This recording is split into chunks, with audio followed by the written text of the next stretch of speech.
Welcome to The Explainer. Today, we're diving into a place that's defined by some of the most stunning contrasts on Earth. We're talking about Japan. This is a country where you can literally stand on the shores of Lake Biwa, which, by the way, is a 4 million-year-old lake, and then just take a quick ride over to a gleaming neon city where futuristic robots are serving up lunch or helping out with complex surgeries. It's a place where these deep, ancient traditions just perfectly synchronize with cutting-edge modern life. So let's jump right in and uncover exactly how this relatively small island nation built such an incredibly resilient society.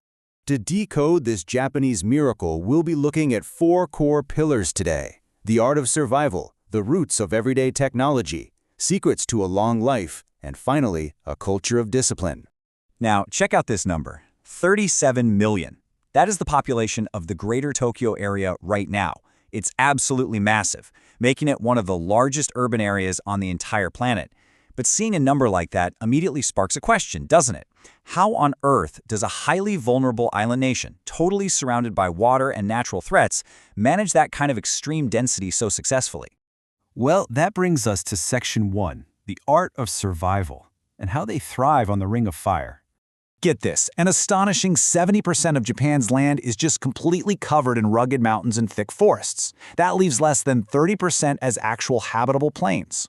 So because they have so little physical space to work with, the Japanese were quite literally forced to innovate when it came to urban planning and space management. Almost all of those 37 million people we just talked about in Greater Tokyo, plus the rest of the nation's major cities, are packed into this tiny, tiny slice of livable land. And a lack of physical space definitely wasn't their only historical challenge. Back in 1945, Japan faced the unimaginable devastation of the atomic bombings in Hiroshima and Nagasaki. Millions of lives were impacted and the country was left in ruins. Yet, just look at the speed of this recovery timeline. By 1947, they had already established a brand new constitution, and by 1952, they regained full independence and sparked an economic boom that honestly shocked the entire globe. Through sheer unrelenting hard work and a drive for innovation, they just stood right back up. And they have to stay standing while resting directly on the Ring of Fire. That's a highly volatile zone of tectonic plates causing thousands of earthquakes every single year. So how do they handle it? Japan combats this constant threat through some fiercely proactive, uncompromising systems.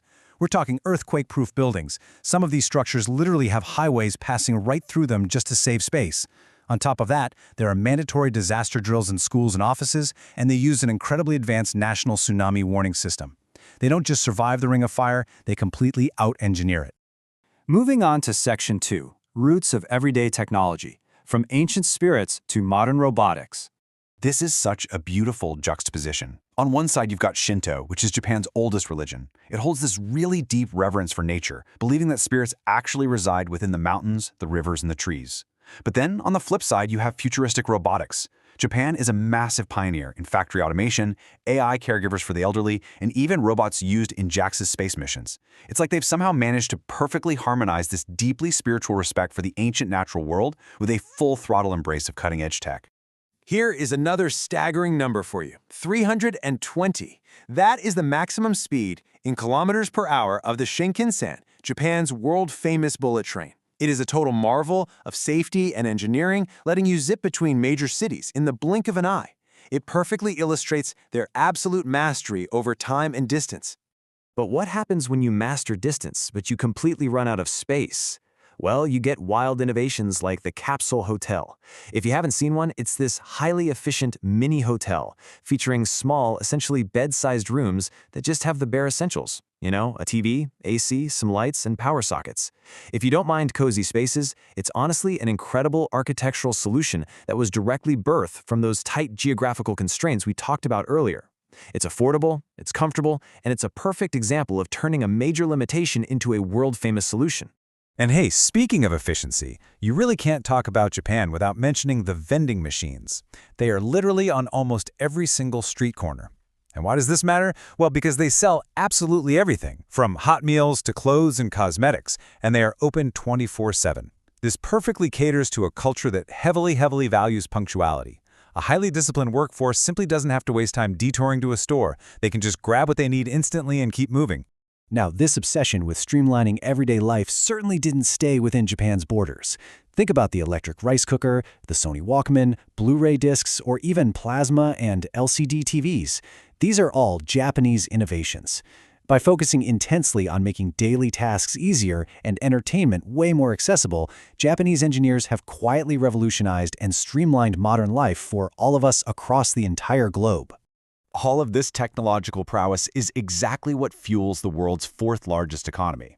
Because they lack vast agricultural land, a massive 70% of their GDP actually comes from the service sector, so things like banking, IT, and healthcare.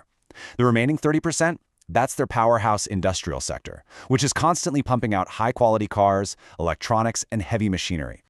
All right, Section 3, a culture of discipline, cultivating independence and knowledge. 99%. Japan boasts an astonishing 99% literacy rate. Education there is free and compulsory for the first 9 years. And this near-perfect literacy rate isn't just a cool statistic. It's the fundamental bedrock, the true engine behind their incredible economic and technological dominance on the world stage. But their education system actually goes way beyond just teaching math and science. It is deeply focused on morals, critical thinking, and building independence from a remarkably young age. For example, from the age of 6, kids actually do group walks to school without their parents. And once they get there, they participate in mandatory daily cleaning of their own classrooms and hallways. Even at lunchtime, they serve food to their peers. These aren't just random chores, folks. This is a highly deliberate system designed to instill teamwork, respect for seniors, and extreme self-reliance right from the very beginning of their lives. Which leads us to our final section, Section 4, Secrets to a Long Life, Decoding the Japanese Diet and Mind. So the traditional Japanese diet intentionally keeps the consumption of red meat, junk food, and deep-fried items incredibly low. Instead, they pivot hard to a high consumption of fresh fish, soybeans, and fresh vegetables. Plus, they stay highly active, really valuing walking and regular physical exercise well into old age. This highly disciplined, beautifully balanced approach to fuel and movement is the absolute physical secret to their legendary longevity. But, physical health is really only half the equation here. To combat the intense daily stress of living in those super high-density urban areas, the Japanese practice something called Shinrin-yoku, or forest bathing. It's a traditional practice of immersing yourself deeply in the sights, the sounds, and the smells of a forest. Remember that Shinto reverence for nature we discussed earlier? Well, this is it in action. Stepping into the woods like this has actually been proven to significantly lower stress and improve overall mental health, proving that mental longevity really requires stepping away from our screens every once in a while. Now, to be fair, we do have to look at the complete picture. All that dedication and teamwork we talked about earlier, it can sometimes go a bit too far in the corporate world. Overtime is incredibly common, which has led to a recognized societal challenge called karoshi, which literally translates to death by overwork. But what you should really take away from this is that the society is actively self-correcting. The Japanese government is now pushing hard to balance this intense work culture with much healthier lifestyle boundaries to protect its people. Ultimately, Japan is a harmonious blend of ancient traditions, unmatched discipline, and futuristic vision. I mean, think about it. From respecting the unseen spirits of the mountains to building robots that literally explore the stars. From rebuilding a completely devastated nation to engineering the safest high-speed trains on Earth. It's a completely holistic lifestyle that values both the collective community and the relentless, ongoing pursuit of perfection. So, I want to leave you with this final thought today. From the blistering high-speed efficiency of 320-kilometer-per-hour bullet trains to the quiet, grounding peace of forest bathing, which of these Japanese secrets will you bring into your own life? Take a second to really think about it. Thanks so much for joining me on this explainer, and as always, keep learning.